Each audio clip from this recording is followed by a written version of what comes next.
Hi, this is Dr. Gregory Sadler. I'm a professor of philosophy and the president and founder of an educational consulting company called Reason.io, where we put philosophy into practice. I've studied and taught philosophy for over 20 years, and I find that many people run into difficulties reading classic philosophical texts. Sometimes it's the way things are said or how the text is structured.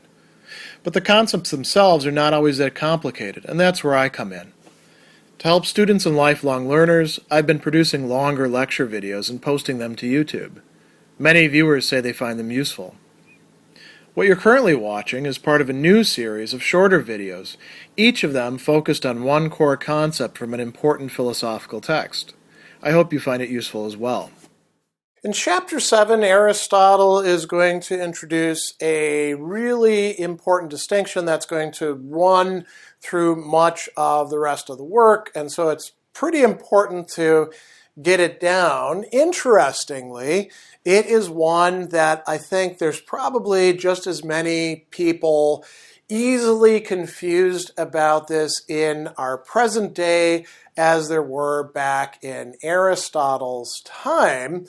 And unless you've taken some sort of logic class or something operating in the same sort of sphere, this might not be immediately obvious to you. Although, if you have good common sense working, perhaps some of this will seem to be, this is very commonsensical. And it's the distinction between what we call nowadays contrary and contradictory statements. Now, I want to point out from the very beginning, statements cannot be contrary or contradictory in themselves, by themselves. They are only so when paired up with another proposition. So this is, you could say, a relative or even correlative term. You can't say human being is animal. There's no contradictory to that in and of itself. You have to generate it out of that. And actually, that's not a well-formed one. You want to say every human being is an animal, or no human being is an animal, not just human being is an animal, because there's a little bit of indefiniteness to that. So Aristotle's going to use terminology that I think is worth pointing out, not just from a lexical curiosity, but so that we see that these terms that we're using, which are inherited largely from centuries of study of logic after Aristotle, correspond to something a little bit different in the text. So contradictory, he's going to use terms like antikaesthai, which is a verb, and antikaemenai, which is a participle being used as an adjective of the things that are actually being opposed to each other in contradictory ways. So antikaesthai is coming from a verb that means to place or to set, and then the anti is against each other. So things that are actually opposed to each other. By the way, the Latin word that we get posed from also means to set something down, right? So antikaesthai, antikaemenai, and then we have antiphatikos, and this is coming from the word to speak, to say these things. This is an adverb. It's talking about how you're doing it.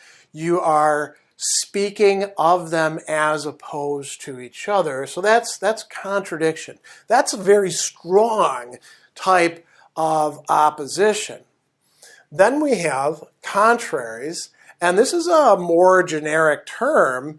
In other Aristotelian texts, sometimes it's distinguished a little bit more. For example, in the Categories, he distinguishes different types of opposition. Enantiai, enantios. Enantiai are the things that are opposites to each other, and then enantios by way of contrariness, speaking of things in a contrary way. And that's not as strong a type of opposition as contradictory is, as we're going to see. And you might say, well, what's the difference between these? For Aristotle, it's going to depend primarily on the truth values. Are you saying that things can be true at the same time as each other? Or does one have to be true and the other one has to be false? Or is it possible for both of them to be false? These are the ways that we can distinguish these, right? So let's take a look at contradictories first. He's going to tell us, and this is something that is characteristic of these, generally of contradictories, one must be true and the other one must be false. So pick one or the other, right? And notice what this is saying. It's not just, well, one is true and the other one's false some of the time. No, if one of them is false, the other one's got to be true. So there's no like both of them could be false at the same time. And the way that he's going to talk about this first is he says, when their subject is one and the same, so we're talking about the same matter, but of two propositions, the affirmative, the kataphasis, clearly indicates that the subject is taken universally, katholu, right? The negative, however, that the subject is not universally taken. Now, if it's not universally taken, that means it has to be particular. I call them contradictorily opposed, right? So he's going to give you some examples of this. Every man is white. Not every man is white. There we have a great example of a universal affirmative and a particular negative. We could say, to say that not every man is white is to say some man, at least one man, is not white. Now we could do this also with negation. We could start out with a universal negative, no man is white. Then what would be the contradictory of that? Some man is white. And so you see how that works. And that's typically how we're going to work with these contradictories. We can say that when you have a universal and it's about the same subject, and you're talking about an entire class, and you're affirming something or denying it, the contradictory to that will be a particular that is either denying or affirming that same thing. So far, so good. He's then going to talk about cases where you can have universals for subjects and them also being universal in character. So what does that mean? Well, we've looked at that a little bit earlier. That means that they're framed in terms not just of talking about entire classes, but using, we could say, qualifying terms that tell you we're talking about the entire class or we're talking negatively about the entire class. If we say all or every, that's affirmative. If we say no or none of, that is going to be negative. So universals with that sort of thing, right? He says contradictory opposites having universals for subjects and universal in character. One must be true. The other one is false. That's fairly easy to wrap our head around.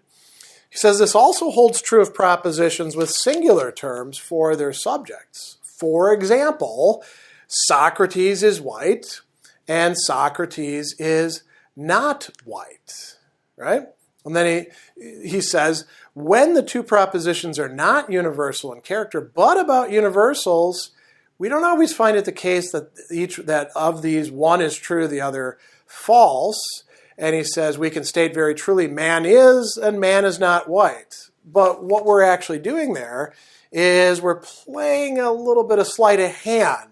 We're saying we're not actually talking about the entire class. We're seeming to, but we're not clarifying that that's the case. So we have a number of things that are contradictories to each other. What about contraries? So contraries are, as I said, a sort of weaker or less opposed type of opposition. He says, propositions are contrarily opposed when affirmative and negative alike are possessed of a universal character. The subject, that is, in both cases being marked as universally taken. So what would be examples of this? Well, every man is white is going to be contrary to no man is white. And they could both be false, right? All we need is one man who's not white and one man who is white, and both of these are going to fail. So they don't both have to be in this one is true, one is false relation, and they can't both be true at the same time.